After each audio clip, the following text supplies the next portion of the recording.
2부가 돌아왔습니다.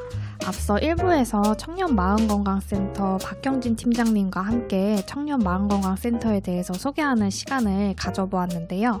2부에서는 추가로 새로운 게스트분을 모시고 북토크를 이어나가 볼까 합니다. 이번 화는 불안전한 오늘을 살아가는 청춘에게 라는 제목으로 하루하루 불안과 걱정을 안고 사는 청년들에게 건네는 말을 전해보려고 합니다. 네, 이 청년이라는 시기는 사회생활의 첫 발걸음을 내딛는 시기이면서 새로운 시도와 도전을 경험할 수 있는 시기이죠. 그만큼 수많은 걱정과 불안을 껴안게 되는 시기이기도 한 것 같아요. 네, 맞아요. 인생을 살면서 좌절과 실패의 경험은 누구에게나 다 찾아오는 일이지만 이 일은 혼자 헤쳐나가기란 쉽지가 않죠. 그래서 이런 역경을 함께 이겨나갈 수 있도록 지지하는 역할을 하고 계신 정신질환 및 고립 운동 당사자 단체 펭귄의 날갯짓의 이광호 대표님을 모시겠습니다. 안녕하세요, 이광호 대표님. 네, 안녕하세요. 펭귄의 날갯짓 공동대표 이광호입니다. 네, 안녕하세요. 오늘 서울에서 세종까지 먼 길 찾아와 주셔서 감사드립니다. 이번 화에서 청년이라는 주제를 다루게 되면서 청년 당사자의 목소리를 직접 듣고 싶었는데 또 흔쾌히 저희 채널에 출연해 주셔서 감사드립니다. 네, 저야말로 함께 이야기 나눌 수 있는 좋은 기회를 주셔서 감사합니다. 특히나 경제적 불안정, 차별, 불평등 등으로 청년들의 정신건강 문제가 악화되는 걸 체감하게 되는데요. 오늘 함께 이야기 나누는 시간을 통해 조금이라도 나은 사회를 만들어가는 데 도움이 되었으면 좋겠습니다. 네, 오늘 풍성한 이야기 부탁드리겠습니다. 오늘의 책을 소개하기에 앞서 우선 대표님이 운영하고 계신 펭귄의 날갯짓에 대해 먼저 좀 소개를 듣고 싶어요. 이 펭귄의 날갯짓이라는 이름이 너무 귀엽더라고요. 펭귄의 날갯짓은 어떤 단체인가요? 일단 펭귄은 날지 못하는 새인데요. 그래서 날개가 필요 없다고 여겨지기도 합니다. 근데 펭귄이 바다를 헤엄칠 때는 굉장히 빠르고 자유롭게 헤엄을 치거든요. 그리고 걸을 때도 보면 뒤뚱뒤뚱 하면서 날개로 균형을 잡습니다. 그래서 펭귄의 날개는 나는 데 사용이 되지 않을 뿐 많은 쓸모가 있습니다. 그래서 정신질환과 고립을 경험하는 청년들도 마찬가지다라고 생각을 하고요. 사회에서는 한 사람의 몫을 하지 못한다는 이유로 비난을 받기도 합니다. 하지만 청년들은 각자의 가치와 쓸모가 있습니다. 아직 그걸 찾지 못했을 뿐이겠죠. 그래서 펭귄의 날갯짓은 정신질환과 고립을 경험하는 청년들의 가치와 쓸모를 함께 찾아가자라는 의미에서 펭귄의 날갯짓이라는 이름으로 활동 중입니다. 그래서 저희 펭귄의 날갯짓은 정신질환과 고립을 경험한 당사자들이 모여있는 청년 중심의 단체고요. 회복 경험을 바탕으로 질환별 자조 모임, 애도 모임, 글쓰기, 미술 프로그램 등의 프로그램을 운영하고 있습니다. 그리고 24년부터는 보건복지부의 지원을 받아서 경기도 수원에서 동료지원 쉼터를 운영 중입니다. 네, 그래서 저도 그 동료지원 쉼터 친구네 집 SNS를 통해서 소식들을 많이 접하게 됐었어요. 그럼 동료지원 쉼터에서는 지금 현재 어떤 일을 하고 계시나요? 우선 동료지원 쉼터에서는 1대1로 동료지원 상담을 하고 있고 집단 프로그램도 진행하고 있습니다. 이 동료지원이라는 건 정신질환을 회복한 경험을 바탕으로 상담이나 프로그램 같은 걸 제공하는 일이고요. 최근에는 또 정신질환 및 고립 청년 대상으로 인턴십도 진행을 했습니다. 그래서 고립 경험을 바탕으로 글쓰기도 해보고요. 자신의 감정을 표현하는 만화 그리기 등 강사활동 기회를 만들어서 경험 기반의 일자리 제공을 시도하고 있습니다. 그리고 정신질환 영역에서 이슈가 발생했을 때 또 대응해야 되는 일들이 있거든요. 그래서 다른 당사자 단체와 연대 활동도 하고 있습니다. 그리고 좀 활동가들이 안정적으로 일을 할 수 있으면 좋겠다 싶어서 이런 안정적인 구조를 만들기 위해서 법인 설립도 준비 중입니다. 네. 저 친구네 집 그 인스타그램을 통해서 지금 운영하고 계신 프로그램들을 제가 많이 봤었는데 산책 모임도 하시고 독서 모임도 하시고 되게 다양한 프로그램을 지금 운영하고 계시더라고요. 그중에서 좀 인기 있는 프로그램은 어떤 것인가요? 작년부터 좀 꾸준히 그림책 읽어주기 모임을 하고 있는데요. 이게 책 속의 캐릭터를 매개로 의견이나 감정 같은 걸 이야기하고요. 그리고 그림을 직접 그리기도 합니다. 그래서 이런 활동들이 타인의 삶에 이렇게 직접적으로 개입하는 건 아니거든요. 그래서 내 이야기를 직접 꺼내기는 좀 부담되시지만 이렇게 책을 통해서 간접적으로 대화할 수 있어서 조금 더 편하게 참여해 주시는 것 같습니다. 너무 좋은데요. 저희 세종 청년들하고도 한번 해보고 싶은 프로그램이네요. 네네. 그래서 저도 되게 이제 다양한 프로그램들을 보면서 와, 이것도 진짜 해보고 싶다 뭐 이런 프로그램들이 되게 많았는데 참신한 프로그램들을 되게 많이 하고 계시더라고요. 그렇다면 대표님은 좀 어떤 계기로 이 단체를 설립하게 되셨는지 여쭤봐도 될까요? 섬세한 펭귄이라는 활동명을 쓰는 대표가 먼저 자조 모임을 만들어서 활동을 하고 있었습니다. 그래서 저는 그냥 일반적인 직장을 다니고 있었는데요. 우울증, 불안장애, 과다수면, 하지불안장애 등등을 진단받고 퇴사를 하게 됐습니다. 그래서 독서 모임을 한다고 해서 우연하게 참여를 했다가 초기 멤버로 합류하게 됐고요. 같이 활동을 하면서 여기 자조 모임으로는 좀 한계가 있겠다 싶어서 비영리 임의단체를 설립하게 됐습니다. 이게 소규모로 시작했다가 갑자기 이렇게 커지게 되신 거네요? 네, 맞습니다. 조금씩 모여서 활동을 하다 보니까 조금 더 활동하고 싶다는 활동가들이 있어서 이렇게 진행하게 됐습니다. 그래서 어쩌면은 이렇게 직접 내가 앓고 있는 정신질환을 알리기가 좀 쉽지가 않은데 이 단체를 설립하는 과정 또한 이렇게 쉽지가 않으셨을 것 같아요. 이렇게 당사자 단체 대표로서 활동을 시작하게 된 계기나 전환점이 있으신가요? 지금 생각해보면 저는 지금 좀 참고 노력하면 인생이 바뀔 거라고 생각을 했던 것 같아요. 근데 삶이 꼭 그렇지는 않더라고요. 제가 노력한 만큼 꼭 보상으로 돌아오는 것도 아니고 지금 힘들게 산다고 더 나은 미래가 보장되는 것도 아니었고요. 저는 좀 정서적으로 예민하고 취약한 부분이 있는 사람인데요. 이걸 숨긴다고 해서 이게 사라지거나 극복되지도 않았습니다. 그래서 저는 우울과 불안에서 조금 자유로워질 수 있던 것도 증상에서 벗어나기 위해서 발버둥 치는 게 아니라 이 증상으로 인한 불편함을 받아들이고 어떻게 하면 정서적인 취약함이 있는 사람들과 공존할 수 있는 사회를 만들 수 있을까 고민하면서 좀 나아졌거든요. 그래서 이런 것들을 같이 고민할 수 있는 방법이 무엇이 있을까? 그리고 저는 노동과 주거 문제에 관심이 있었는데 이게 정신질환이랑 좀 많이 맞물려 있더라고요. 그래서 이런 권리를 주장하고 넓혀간다면 다른 분야에도 도움이 되겠다라는 생각에서 활동을 지속하고 있습니다. 네, 그래서 오늘의 추천 도서를 이 책으로 추천해 주셨구나라는 생각도 드네요. 오늘의 추천 도서는 무엇이죠, 대표님? 네, 오늘의 도서는 이두영 선생님의 불완전한 삶에 관한 조금은 다른 이야기라는 책을 가지고 왔습니다.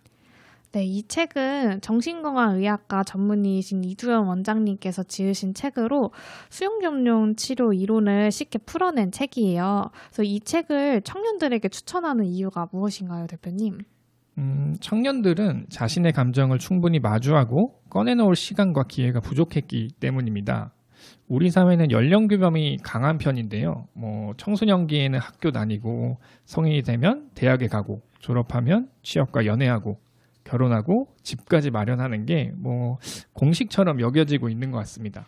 그래서 이 공식을 따르려면 시간을 굉장히 아껴가면서 경쟁을 해야 되는데요. 사실 이제 우리 사회의 양질의 일자리는 점점 줄어들고 있고 불확실성은 높아지고 있습니다.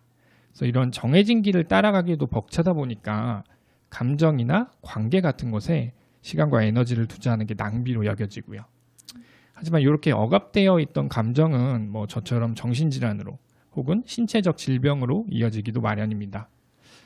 사실 좀 힘들 때 몸과 마음이 힘들면 충분히 휴식해라.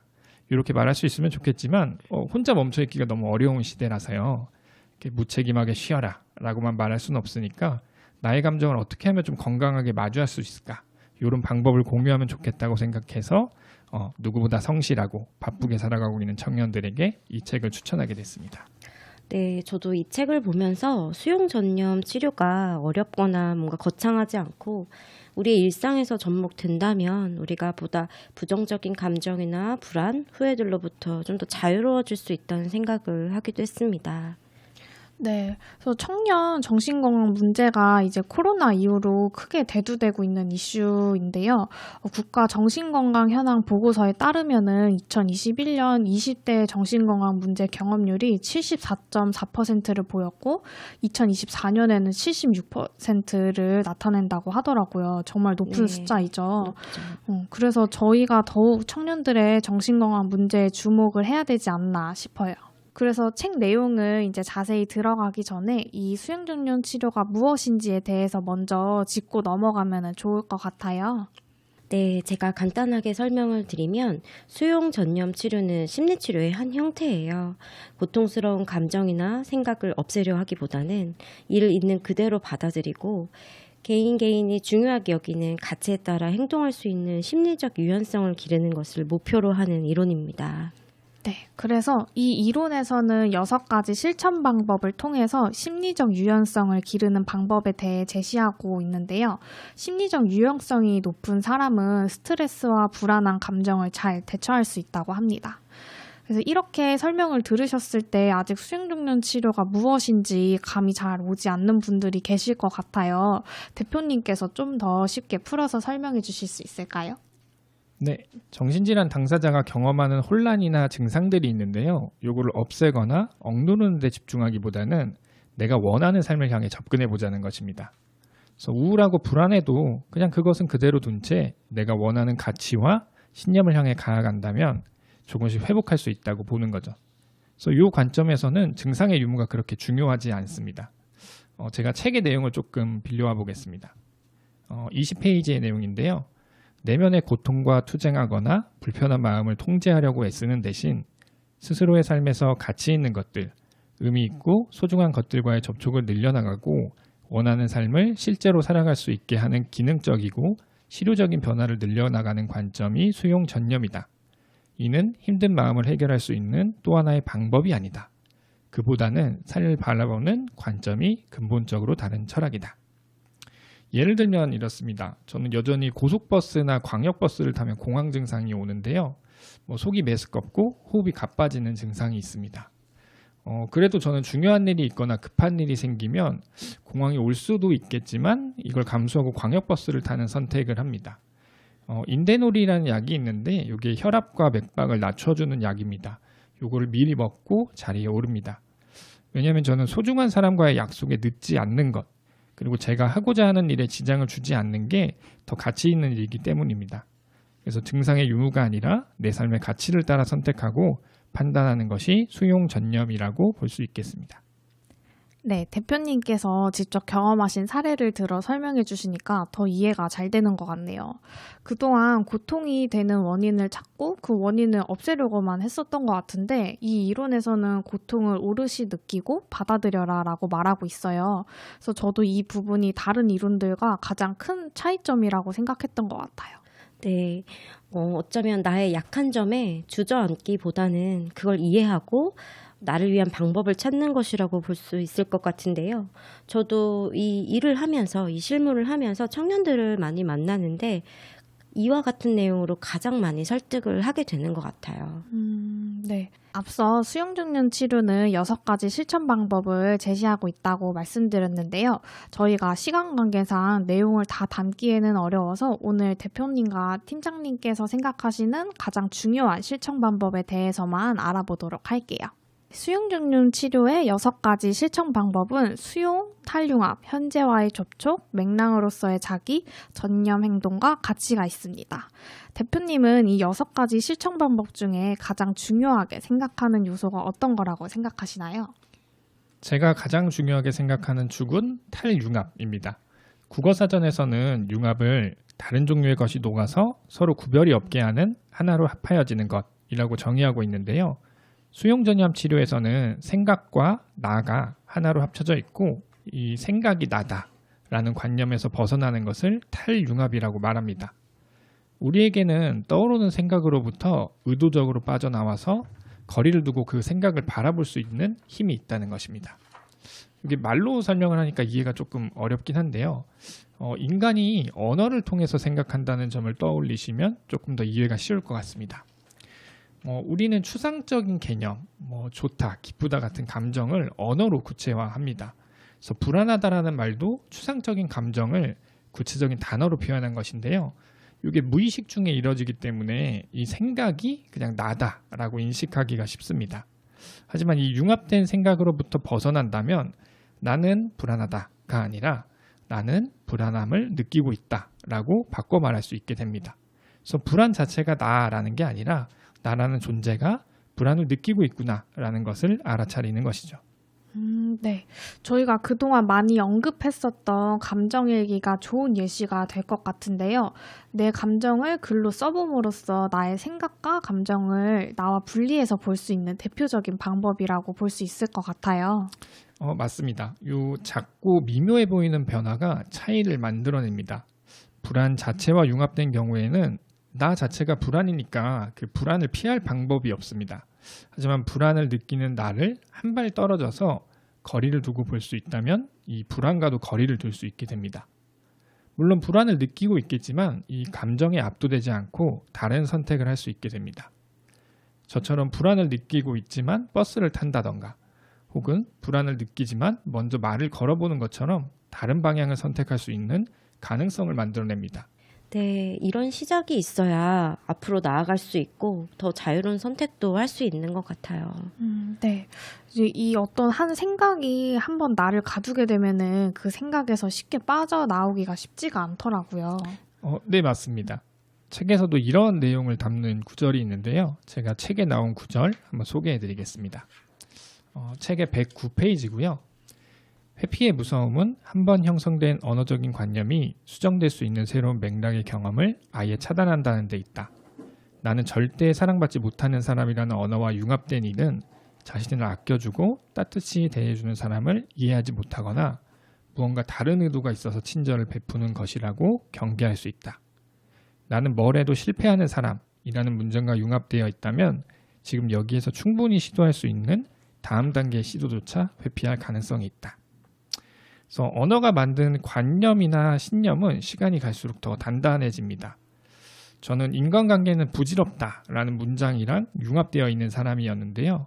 그러다 보니까 제가 어려운 상황에 있을 때 도와주겠다고 손을 내밀어준 사람들도 무시하거나 거리를 뒀습니다. 어차피 잠시 관심이나 동정에 그칠 거라고 여겼기 때문이죠. 그러면서도 혼자인 상황이 괜찮을지 고민하고 억지로라도 밖으로 나가야 하는지 계산해 보면서 고통스러워했습니다. 사람을 만나고 싶으면서도 관계가 부질없다는 생각에 깊은 관계를 맺지는 못했던 거죠. 그렇다면은 대표님은 그 생각과 나를 분리하는 연습을 어떻게 하셨나요? 요 융합되어 있던 생각은 제가 당사자 활동을 시작하면서 조금씩 깨어지기 시작했습니다. 우연히 만나게 된 관계에서 좀 새로운 가능성이 생기기도 했고요. 위로를 받거나 도움을 받는 일들도 생겼습니다. 가끔은 제가 도움을 오히려 주거나 도움을 직접 청하는 일도 있었고요.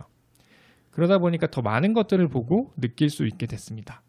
이전까지는 그냥 사람 싫어 라는 생각에 융합돼 있었는데 그러다 보니까 혼자서만 할 수 있는 일, 제한된 공간에서 하는 일만 찾았다면 이제는 함께 할 사람을 먼저 찾습니다. 이 관계가 제 삶을 더 풍성하게 만들어준다는 것을 알게 된 거죠. 그래서 대표님은 새로운 경험을 통해서 감정을 객관화하는 연습을 하시게 된 것 같아요. 그럼 동료 지원 쉼터 친구네 집 프로그램에 참여하시는 분들 중에서도 이 생각과 나를 분리하는 걸 좀 어려워하시는 분들도 많으실 것 같은데 대표님은 다른 분들에게는 이런 과정을 어떤 방식으로 설명을 하시나요? 저는 감정일기를 적어보기를 권유하는 편입니다. 그래서 그날 있었던 일을 사건, 생각, 감정, 욕구, 결과로 나눠서 각각의 항목을 적어보는 건데요. 이렇게 글을 적어보고 내가 다시 읽어보는 과정에서 사건이나 생각, 감정 등을 분리해 볼 수 있게 됩니다. 그 당시에는 굉장히 강렬했던 감정과 생각도 시간이 지나고 다시 되돌아보면 나와는 분리되어서 흘러가 버리기도 한다는 것을 알 수 있게 되는 것이지요. 저희도 이 감정일기를 굉장히 많이 다뤘었던 주제였거든요. 근데 또 대표님은 이 욕구랑 결과에 대해서도 쓰는 단계를 추가를 하셔서 작성하고 계셨네요. 네, 맞습니다. 저는 그게 좀 중요하다라고 생각을 했었는데 어떤 행동 아래에는 결국 욕구라는 게 있더라고요. 그래서 그 욕구가 어디에 있고 내가 어떤 삶을 향해 가는지를 알아야 이런 회복에도 도움이 된다고 생각을 했습니다. 오늘 또 이 감정일기를 작성하는 추가적인 팁을 얻어서 가는 것 같네요. 그래서 저희가 오늘 이렇게 그 대표님이 말씀해주신 이 탈융합에 대해서 얘기를 해봤고요. 다음으로는 저희 경진팀장님께서 생각하시는 또 중요한 실천 방법에 대해서 이야기를 또 넘어가 보려고 해요. 네, 제가 수용 전염 치료에서 가장 중요하게 생각하는 실천 방법은 정말 고민을 많이 했습니다. 저는 전염을 골랐어요. 책의 구절을 좀 읽어드리면서 전염에 대해서 설명을 조금 먼저 해드릴게요. 전염은 삶의 고됨을 기꺼이 감수하며 삶의 의미와 가치를 추구하는 모든 행위다.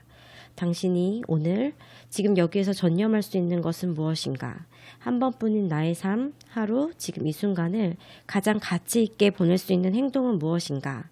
당신은 그 행동들의 총체다. 가치를 자각하고 그에 입각한 순간을 보내는데 익숙해지다 보면 당신도 느낄 것이다.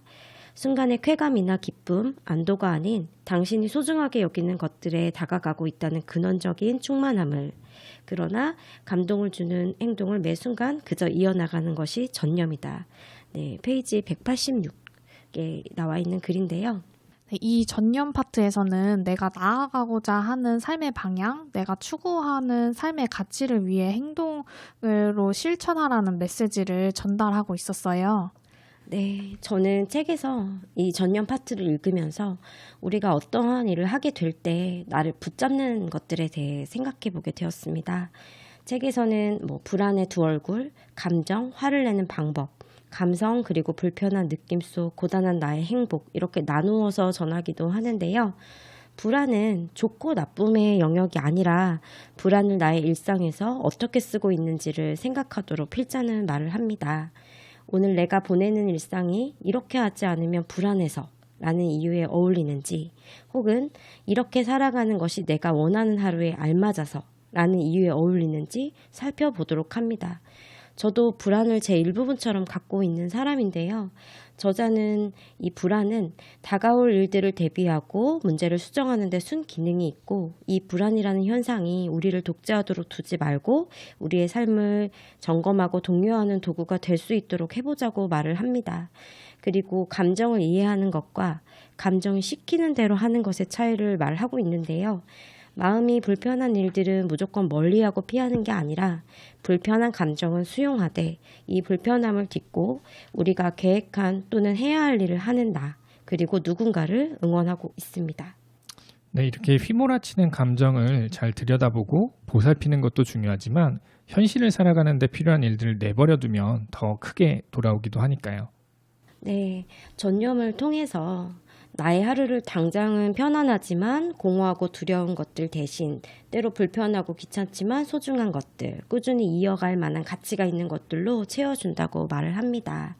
그리고 책에는 각 실천 방법마다 시도해보기가 제시되어 있는데요. 전념 실천 방법에는 총 5가지가 나와 있어요. 그 중에 저는 2가지를 소개해드리도록 하겠습니다. 첫 번째로 당신이 추구하는 바를 가장 잘게 쪼개어 제일 눈앞의 것을 시도해보자. 다음으로는 나는 어떤 사람인가 라는 자신에 대한 관념적 성찰 대신 나는 어떤 행동으로 오늘 하루를 구성했는가 라는 행위에 대한 성찰을 이어가 보자. 네. 이 전념이라는 것이 조금 모호하게 느껴지시는 분들도 계실 것 같아요. 그 예전에 팀장님이 상담하실 때 이 전념을 중요하게 생각하신다고 얘기를 했던 것 같은데 한 사례를 좀 들어서 설명해 주실 수 있을까요? 네. 저와 함께 정신건강 문제를 이겨나가고 있는 청년이 있습니다. 분명히 스스로 치료가 필요하다고 생각을 했고 그 상황에서 불가피한 부분도 있었어요. 그래서 현재 치료를 유지하면서 조금씩 일상으로 회복하는 친구가 있는데요. 그 친구는 아주 어릴 적부터 계획적으로 삶을 살아왔어요. 큰 시험도 1차 합격 후에 다음 시험을 준비하고 있었는데요. 이렇게 아프고 난 뒤에 모든 것을 다 내려놓을 수밖에 없었습니다. 이번 치료 후에 급성 증상들도 완화되고 1년여간 외래치료 유지하면서 좋아졌는데요. 그래도 원래 계획했던 것들을 다시 할 수 없게 되었어요. 스트레스가 재발 요인이 될 수 있고 집중력이나 기능이 조금 감소되기도 했으니까요. 근데 그 친구에게 그럼 우리는 어떻게 말을 해줄 수 있을까요? 그 모든 게 그 친구의 잘못도 아니고 누구의 잘못도 아닌데 말이죠. 계획했던 길을 가지 못한다고 해서 잘못된 길을 가는 건 아닙니다. 그 상황에서 우리가 할 수 있는 최선을 선택하고 전념하며 나아갈 수 있죠. 그 친구는 스스로 길을 찾았습니다. 현재 치료는 계속 유지하면서 새로운 일을 시작하며 전념하고 있어요. 정말 열심히 하고 있어요. 또 주저앉게 하는 일이나 감정이 있다면 우리는 연습한 대로 또 괜찮은 선택을 하고 전념하며 나아가면 되는 거죠. 네, 저희가 이제 과거에 대한 후회를 굉장히 종종 하게 되는데 그런 거에 있어서 얼매이기보다는 내가 현재 가치 있게 생각하는 거에 전념하고 현재에 집중하자라는 이야기를 담고 있는 것 같아서 저도 되게 마음에 와닿는 사례인 것 같네요. 네. 저는 제 이야기를 조금 해보고 싶어졌는데요. 네. 저는 불안이 굉장히 높은 사람이다 보니까 결정을 하고 책임지는 일을 굉장히 부담스러워했거든요. 그래서 작게는 점심 메뉴도 제가 정했다가 맛없으면 제 책임이 되니까 다 괜찮다는 식으로 미루기 일쑤였고요. 학업이나 진로를 결정하는 문제에서도 제 의견보다는 외부의 시선과 타인의 기대에 기대곤 했습니다. 그러니까 뭘 해도 힘들고 중간에 포기하게 되더라고요. 자존감도 점점 낮아졌고요. 그러다 이 전념의 개념을 접하고 난 뒤에 고민이 생기면 타인의 의견을 그냥 참고하고 결정에 대한 책임은 스스로 지겠다고 다짐하곤 했습니다. 그렇게 되니까 고민하는 시간과 에너지가 오히려 줄어들고 본질에 전념할 수 있게 되더라고요. 그렇게 조금씩 성장할 수 있었습니다. 네, 한 번에 이 높은 곳을 오르기란 쉽지 않기 때문에 스텝 바이 스텝 하고 작은 계획부터 조금씩 지켜가다 보면 어쩌면 약하다고만 생각했던 나를 다시 생각하게 되기도 합니다. 한 번에 다 잘하는 사람은 없으니까요. 그리고 어느 날에는 나의 하루를 온전히 내가 운영하게 되는 날이 올 겁니다. 자기 효능감도 자연스럽게 생기고요. 저는 이 책을 읽으면서 저를 포함한 많은 사람들이 불안과 두려움을 포함한 그래도 노력하고 만들어간 하루하루를 응원하게 되었습니다. 네, 그래서 오늘보다 더 나은 내일을 위해서 꾸준히 노력하고 행동하는 자세가 중요하다는 것을 오늘 이 이론을 통해서 저도 좀 많이 깨달아가는 것 같아요. 우리는 이분법에 익숙하다 보니까 감정도 부정적 감정, 긍정적 감정으로 나누게 되는데요. 사실 감정 자체는 좋고 나쁨이 없습니다. 오히려 우리가 감정을 있는 그대로 수용할 때 삶의 균형을 잃지 않을 수 있다는 점을 다시 한번 느끼게 되는 시간이었습니다. 네, 내가 생각하는 나의 부족한 부분이 있으실 거예요. 그로부터 많은 청년들이 자유로워졌으면 좋겠어요. 그 선택도 각자 자신이 할 수 있습니다. 내 삶이니까요. 네, 오늘 이렇게 특별 게스트 두 분을 모시고서 수영 점령 치료에 대한 이야기를 나누어 보았는데요. 오늘 저희가 이 두 가지 실천 방법에 대해서만 소개를 해드렸는데 책을 통해서 다른 실천 방법에 대해서도 자세히 나와 있으니까는 꼭 한번 읽어보시면 좋을 것 같습니다. 그래서 오늘 이강호 대표님과 이야기를 함께 나누어 보았는데 혹시 소감 한 번만 부탁드려도 될까요? 저는 탈융합을 꼽았었는데 또 이렇게 전념에 대해서 이야기해 주시는 걸 들으면서 조금 생각이 났습니다. 저도 과연 그럼 요즘에 전념하면서 살고 있는가라고 했을 때 그렇지 못하고 있다라는 생각이 조금 들었어요. 그냥 바쁘게 들어오는 일들을 쳐내고 이렇게 살고 있지 않았나라는 생각이 들어서 조금 더 나의 삶에 좀 다가갈 수 있는 전념하는 삶을 살아야겠다라는 생각을 하게 되었습니다. 네. 오늘 말씀을 굉장히 잘해주셔가지고 오늘 좋은 말씀 너무 감사드리고요. 저희 청년 마음건강센터 박경진 팀장님께도 감사하다는 말씀 드리겠습니다. 네, 감사합니다. 네, 그래서 오늘 이렇게 이야기는 여기서 마쳐보도록 하고요. 지금까지 말 한마디 한마디 건강한 마음을 전하는 라디오 구구절절의 진행자 유리였습니다. 구구절절 이만 꾸이.